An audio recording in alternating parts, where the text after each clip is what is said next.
आज क्योंकि कांग्रेस को नया अध्यक्ष मिलने वाला है तो डॉक्टर जय उपाध्याय से चर्चा की शुरुआत करती हूँ। डॉक्टर जय उपाध्याय, आज बड़ा दिन है कांग्रेस के लिए, कैसे देख रहे हैं, नया अध्यक्ष मिलने वाला है? विपिनेश जी, निश्चित तौर पे आज बड़ा दिन है कांग्रेस पार्टी के लिए, देश के पॉलिटिकल पार्टी के डेमोक्रेटाइजेशन के लिए और देश के लोकतंत्र की आधार की मजबूती के लिए। ये चुनाव सिर्फ कांग्रेस पार्टी का चुनाव नहीं मानेंगे, पहला ऐसी पार्टी है और ऐतिहासिक एक कदम है कांग्रेस पार्टी का कि उन्होंने लोकतांत्रिक तरीके से अपने संगठन का चुनाव कराया है।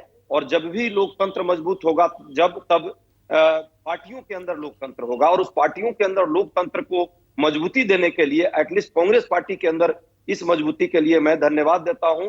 निश्चित तौर पे देना पड़ेगा राहुल गांधी जी को, जिन्होंने अपने वक्तव्य से, अपने वचनबद्धता से, अपने संकल्प शक्ति से उन्होंने कहा था कि हम कांग्रेस पार्टी का जो हार हुई थी उसका दायित्व संभालते हैं और हम रिजाइन करते हैं, और अब अगला अध्यक्ष चुनाव के द्वारा होगा। आज वो चुनाव के द्वारा कांग्रेस पार्टी के कार्यकर्ताओं को और इस सबसे ओल्डेस्ट पार्टी को आज राष्ट्रीय अध्यक्ष, लेकिन बीजेपी का कहना है कि अध्यक्ष कोई भी बन जाए रिमोट कंट्रोल की तरह होगा।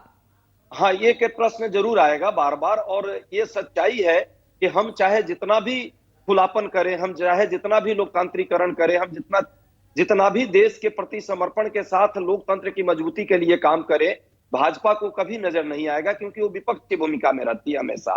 कांग्रेस पार्टी को आज भी वो पक्ष की भूमिका में मानती है, और मेरे लिए सौभाग्य है।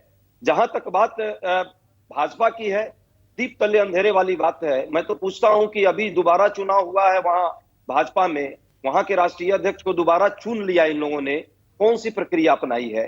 कब भाजपा में पिछले 40-42 वर्षों में चुनाव हुआ है? हालांकि ये प्रश्न आज मौका नहीं है इसका करने का। हम खुश हैं क्योंकि हमारे लोगों को वोट देने का मुझे ब्रेक पर जाना है अजय जी, मैं ब्रेक के बाद दोबारा एक आऊंगी। जल्दी से मैं सतीश जी से भी इस पर रिएक्शन ले लेती हूँ। सतीश जी, रिस्पॉन्ड कीजिए।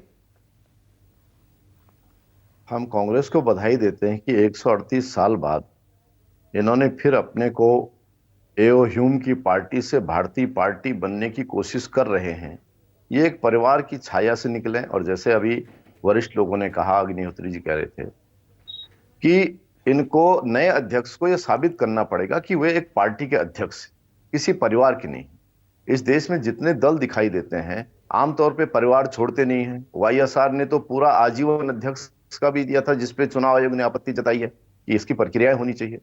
भारतीय जनता पार्टी में पार्टी के जो चुनाव की धारा 19 है संविधान की, उसके तहत 50% राज्यों के चुनाव होंगे। उसके बाद हमारे नेशनल और स्टेट के डेलीगेट होंगे, जिसको राष्ट्रीय परिषद का सदस्य कहा जाता है।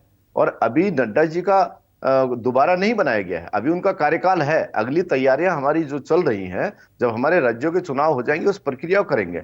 मगर हमारे यहाँ कभी एक परिवार से व्यक्ति नहीं रहा। जो भी लोग रहे वो दरी बिछाने वाले कार्यकर्ता रहे।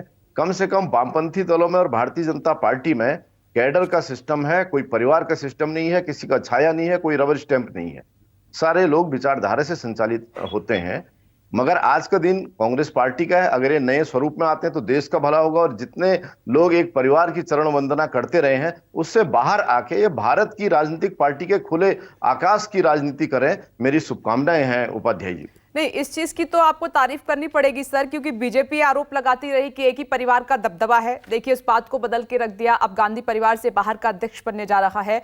दूसरा, लोकतांत्रिक प्रक्रिया भी अपनाई गई है जो बीजेपी में नहीं दिखाई दे रही है। ऐसा है मैडम, अभी हमने बताया कि जो पार्टी की प्रतिक्रिया है, हमारे यहाँ विचारधारा से जुड़े लोग हैं, जो पार्टी के संविधान को मानते हैं, धारा को मानते हैं, सहमति को मानते हैं, आम सहमति को मानते हैं, उसमें जो चयन होता है जिसके लिए सबकी सहमति बनती है। और कभी ऐसा नहीं रहा कि एक अध्यक्ष के बनने पर लोग सड़कों पर आए हों। यह अध्यक्ष चुनाव को लेकर आज तक पार्टी के इतिहास में जनसंघ से लेकर आज तक कोई विवाद सामने आया हो? आप बताते, अभी अग्निहोत्री जी ने बताया कि किस तरीके से कांग्रेस कहती है बीजेपी में ऐसा है, डर है, अगर किसी ने आवाज उठाई तो फिर एक्शन हो सकता है सीधा। इसीलिए चाहे वो डिसीजन अच्छा हो बुरा हो, मजबूरी में मानना पड़ता है बीजेपी में। देश ने देखा है कि शरद पवार जी, जितेंद्र प्रसाद जी और अब आने वाले शशि थरूर जी जो किरकिरी बन गए हैं, उनका क्या होगा। और हमारे एक मासूम जो राहुल और प्रियंका सेना वाले, जिन्होंने खुल के कहा कि वे केवल मूल रूप से गांधी परिवार को मानते हैं, और उसी तरीके से उन्होंने कहा कि केसरी भी तो बने थे, सीताराम केसरी, और पुराने वरिष्ठ लोगों ने देखा होगा किस तरह उनका अपमान हुआ था, कैसे धक्के मार के निकाला था। राष्ट्रीय अध्यक्ष भी आप बनाते हैं और धक्के भी मारते हैं, इसलिए ऐसा खड़गे साहब के साथ ना हो। खड़गे साहब अपनी रीढ़ के साथ खड़े हों और कांग्रेस कार्यकर्ता भी कम से कम उन्हें राष्ट्रीय अध्यक्ष मांगे। दृष्टि चलिए मैं इस पर जवाब से लेती हूँ। 10 ठीक है, मैं जनपद पे ना समझ डालें। गई। सतीश जी आप क्या कह रहे हैं?